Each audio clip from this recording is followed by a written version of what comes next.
temas a tocar, con muchos trabajadores cumpliendo cuarentena por el coronavirus. El teletrabajo tuvo un impulso a nivel nacional, lo que derivó en una mayor demanda, claro, por Internet. Según compañías operadoras, el tráfico en la red ha aumentado entre un 25 y un 30%. ¿Estaba Chile preparado para este escenario? ¿La banda ancha es capaz de responder ante tanta demanda? Bueno, justamente lo que queremos analizar con Pedro Huichalaf, académico del Centro de Investigación en Ciberseguridad de la Universidad Mayor y ex subsecretario de Telecomunicaciones. Muchas gracias por este tiempo, lo vemos muy bien conectado. ¿Aguanta o no aguanta esto? ¿Se nos va a pixelar o no esta entrevista? Bueno, en teoría no, si es que ambos tenemos buena conectividad, porque hay que pensar que efectivamente en Chile, tal como tú dices, ha aumentado un tráfico en 25, un 30% en las mismas redes que teníamos disponibles. Esto debido a que la gente está en su casa, pero también los niños, y hay un uso intensivo de la conectividad, no tan solo para teletrabajo, sino que para también entretención, para ver videos, YouTube, Netflix, y estos son aplicaciones de alto consumo de tráfico de datos. Es muy distinto, por ejemplo, mandar un correo electrónico o un mensaje de WhatsApp que, por ejemplo, ver Netflix en 4K. Esto en la cantidad de información que se transmite. Y efectivamente, para que nosotros tengamos una idea, ha aumentado un 30, un 35% en general, pero esto puede generar en algunos casos algunas degradaciones de servicios muy puntuales, o podría suceder que en tu casa existe una conectividad masiva de dispositivos en forma simultánea y no sucesivas, y esto también puede generar un problema de congestión a nivel local, y puede ser que eso sea producto de que, por ejemplo, si estamos conversando ahora, se pixele, es porque probablemente hay muchos dispositivos conectados en forma simultánea. Ya, a ver, pero por ejemplo, hemos visto que durante estos días las filas son eternamente largas afuera de las aseguradoras de fondo de cesantía. También trámites que piden ahora las notarías que se hagan online. Sitios que estaban en el servicio público. ¿Estaban capacitados las páginas para recibir el alto flujo que han tenido? Sí, mira, es que efectivamente, tal como tú mencionas, hay que diferenciar en cuanto a las capacidades específicas de los sitios en base a aumento de tráfico de visitantes.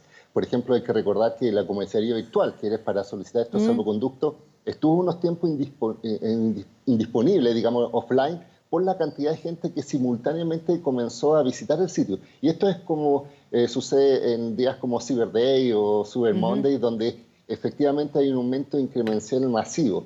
Entonces, en teoría, las plataformas tienen un uso intensivo, pero esto es por la cantidad de visitantes. Otra cosa es que, por ejemplo, como estamos en un sector todos conectados, se produce una baja en la calidad de servicio.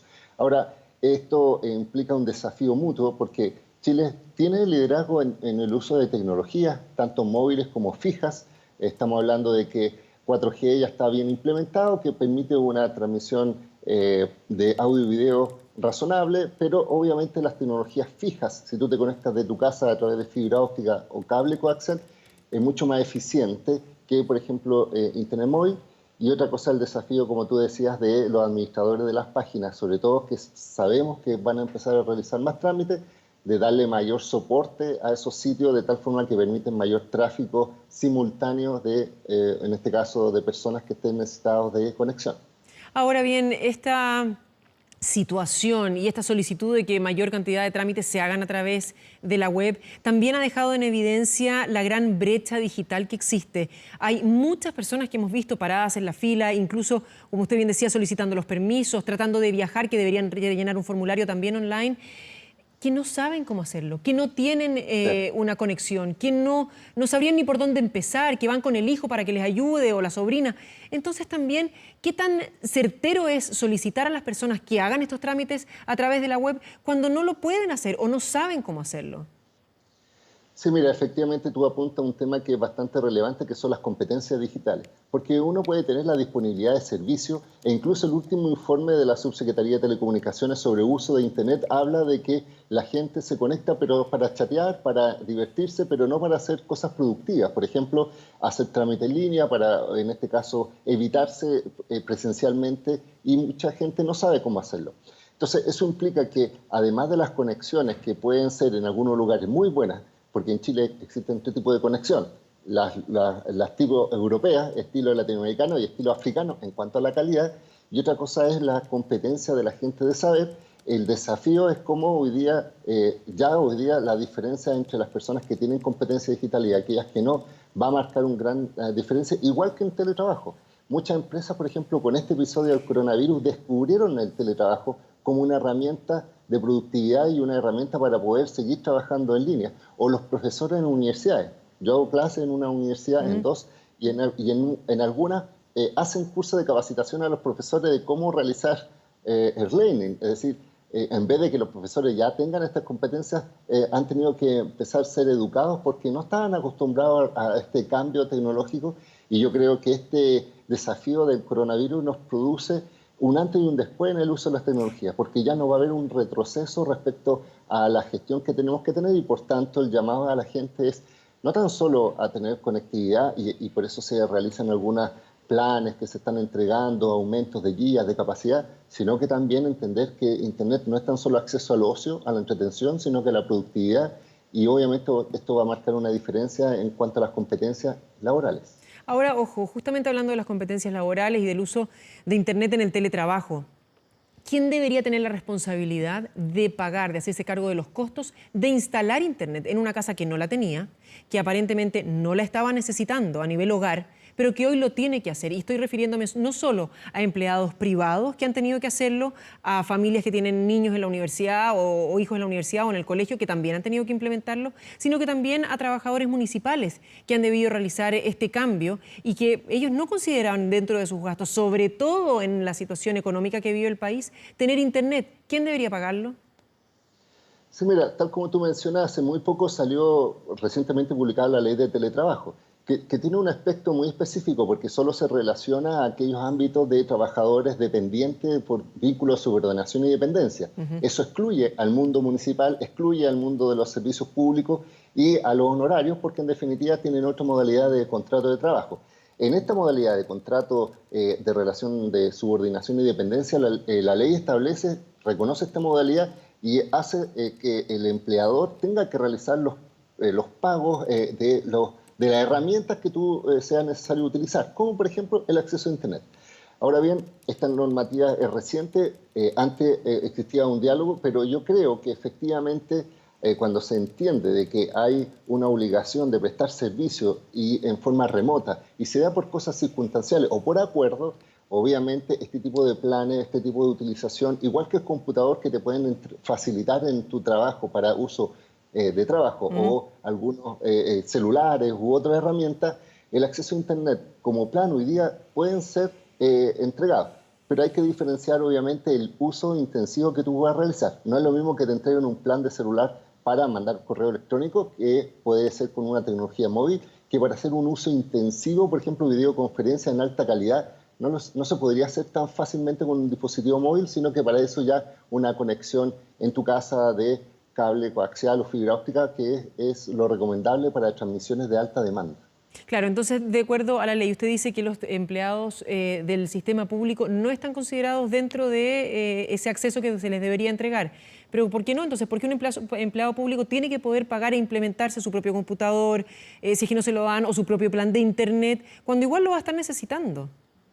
Sí, lo que pasa es que hay que pensar que la distribución de los recursos dentro del servicio público están a cargo del jefe del servicio, y él establece en este caso solicitud de recursos para distintos tópicos, como pago de licencia, para pago, estoy hablando de licencia de software, Sí. para el tema de aplicaciones de herramientas de trabajo, computadores. Entonces yo creo que no ha habido una conciencia de que esto también puede ser parte de la herramienta. Sin embargo, existen hoy día servicios que sí entregan celulares con plan de datos integrados, y eso permite que si tú compartes Internet desde tu celular, puedes estar utilizando Internet sin problema. Entonces yo siento que este es un desafío, sobre todo ahora que tenemos una gran cantidad de funcionarios públicos que por cuarentena obligatoria están en sus casas, tienen que ser considerados dentro de, en este caso, de la gestión de recursos que tiene una institución. Y obviamente, imagínate, en las universidades de hoy día están incluso entregando a alumnos dispositivos e incluso conexiones a Internet para que puedan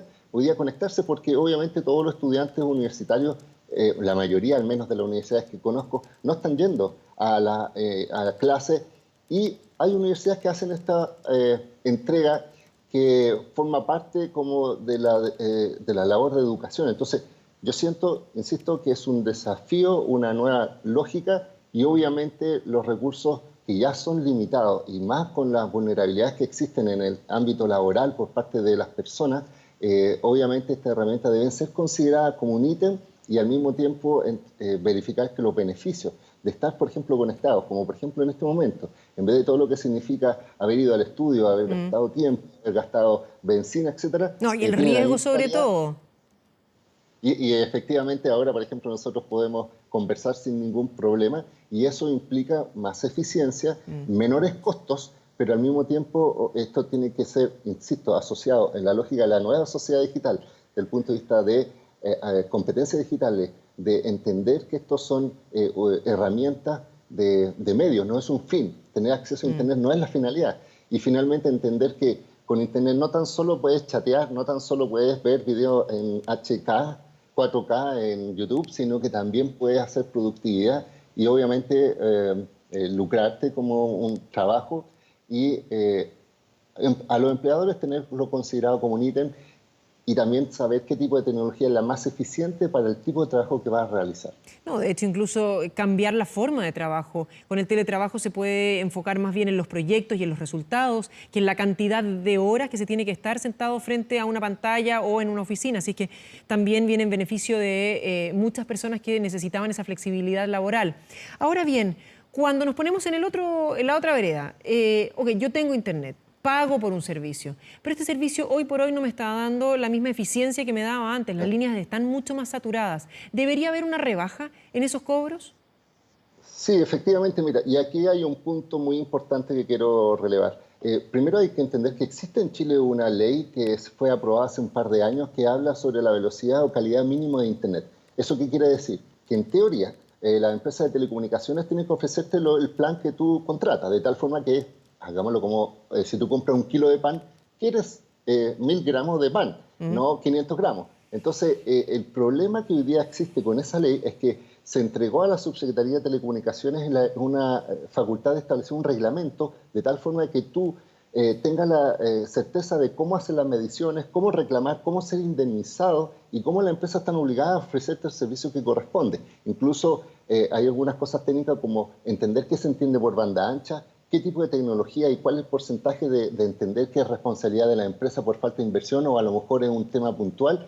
Pero lamentablemente hace 2 años que no ha sacado la Subtel, la Subsecretaría de Telecomunicaciones, este reglamento y eso permite, o sea, y eso hace que hoy día tengamos un limbo como usuario. Entonces, yo siento que está en un buen momento para que la autoridad se ponga en sacar este reglamento que es en beneficio directo de los usuarios y segundo, mientras no existe este reglamento, yo sí insto a las personas a presentar los reclamos ante la autoridad, que en este caso es Subtel, que puede fiscalizar y sancionar, porque la mala calidad puede ser de responsabilidad de este aumento de tráfico, pero también es por falta de inversiones o en casos puntuales, por ausencia de, en este caso, de tecnología de mejor calidad, o puede ser que el usuario, como yo te comentaba, se conecta simultáneamente en su casa y se produce un colapso y esto no es producto de algo de afuera, sino de adentro. Por ejemplo, podemos tener televisor conectado al notebook, tenemos también juego en línea, puede estar viendo YouTube y tú dices, ¿por qué está mala la conexión a Internet? Es porque es simultánea y no sucesivamente se están conectando. Ya, pero es lo mismo que está ocurriendo en buena parte de los servicios, lo que hablábamos con las comisarías virtuales, es que todo el mundo va al mismo tiempo, lo que hablamos no sé, si lo llevamos al área de la salud, los hospitales hoy día colapsados porque va toda la gente en el mismo momento, está claro, pero la capacidad de respuesta es la que se necesita. Y hoy por hoy, ¿cómo se están viendo la distribución del consumo a lo largo del día? Porque antes generalmente uno hubiese pensado en una casa donde la gran mayoría de las personas salía, durante la mañana era casi muerto el consumo o era muy poquitito. ¿Qué pasa hoy con eso? ¿Cuáles son los horarios más saturados o ya no hay? No, efectivamente, tal como tú mencionas, por un tema de lógica de trabajo, los pics de consumo en horarios tradicionales, digámoslo así, antes del COVID-19, estaba entre las 8 y 10 de la noche, ese era como el pic. Y a veces en las mañanas y en la hora de almuerzo estaban un poco más bajos porque, por ejemplo, en la hora de la mañana era cuando ibas al trabajo o ibas a dejar a los niños al colegio y en la hora de almuerzo porque obviamente no te conectas a Internet. Sin embargo, hoy día se ha visto un aumento sostenido en las tendencias de la conectividad y por eso se habla de un 30, un 40, un 25, 30% de aumento. Pero esto no se, insisto, el aumento general de las redes permite que continúen. Otra cosa es que puntualmente toda la gente vaya a un solo sitio y haya problemas con el servidor, digámoslo así, de ese sitio. Entonces, estamos hablando de que la distribución de acceso a Internet es el que permite hoy día y las redes soportan este aumento. Y yo siento que todavía existe esto, pero es muy diferente si tú estás conectado, insisto, desde una tecnología móvil que es menos eficiente. Por ejemplo, si estás conectado con 3G, la velocidad es menor que si estás conectado con 4G, y Internet fija. Es muy distinto un par de cobre que se denomina a conectarse con fibra óptica. Y es por eso que, por ejemplo, cuando hablamos ahora de beneficios que se están entregando, de planes, por ejemplo, las empresas han duplicado las velocidades, han aumentado las capacidades y ha salido también por parte del Estado un plan que se llama Plan Solidario, que se entrega al 40% más vulnerable de la familia, que es un acceso gratuito. Pero si uno ve las calidades que entrega ese plan, por ejemplo, uno puede decir de inmediato, mira, por más que intentes conectarte, el plan es limitado, a diferencia de lo que ocurre hoy día cuando tú estás pagando, y por eso se nota la calidad del servicio. Ahora, cuando hablamos y algunos expertos hablan de que el consumo, decíamos al principio, ha aumentado en un 30%, que podríamos llegar incluso a un 60 o a un 70% y que la infraestructura debería responder. ¿Usted coincide con esos pronósticos? Sí, yo creo que sí, porque en definitiva ha habido una evolución, porque en Chile al principio, estamos hablando hace unas décadas hacia atrás, se empezó a distinguir en conectar con tecnología móvil en territorio o el porcentaje de población. Hoy día, por ejemplo, el 98% de la población, no del territorio, sino de la población, tiene disponibilidad de servicios de Internet, principalmente a través de Internet móvil, es decir, el celular. De hecho, el 80% del tráfico hoy día se genera por redes móviles. El problema que tiene esa red es la velocidad. Es decir, tú puedes realizar algunas cosas básicas, pero si ya quieres hacer un uso intensivo, si quieres hacer, por ejemplo, operaciones remotas a distancia, operaciones clínicas o tema de teletrabajo, pero con robótica, probablemente esas redes no dan el soporte necesario por velocidad. Pero en este último tiempo aún ha habido un cambio también en inversiones en fibra óptica. Hay que pensar que, por ejemplo, Japón, 90 a 95% de las casas están conectadas con fibra óptica en sus casas. En Chile estamos hablando de un 15% de las casas conectadas con fibra óptica. Entonces, eso significa que tenemos todavía muy baja penetración de Internet fija en comparación a la móvil, pero ha habido un aumento. De hecho, el último estudio de la OCDE indica que Chile ha crecido en un 70% en la cantidad de instalación de fibra óptica. Estamos pasando, digámoslo así, de un 15% a un 25% de fibra óptica, tanto en industrias como en casas. Pero todavía el desafío es seguir invirtiendo en tecnologías fibras, por ejemplo, porque esas tienen mayor capacidad de consumo. Es lo mismo, por ejemplo, que si tú en tu casa quieres abrir la llave del agua, si tú tienes una cañería muy delgada, solo va a salir el agua que es capaz de esa cañería. Si tú cambias la cañería a uno más grande, obviamente eso va a permitir mayor cantidad de agua. Así que esto es un mix entre las inversiones de la empresa, el Estado que tiene que intervenir. De hecho, solo como dato, cuando estuvimos trabajando como subsecretario de Telecomunicaciones, invertimos y hicimos el proyecto de fibra óptica austral, que es unir Puerto Montt a Puerto Williams con una fibra de 3.500 kilómetros de extensión, que hoy día ya se está implementando.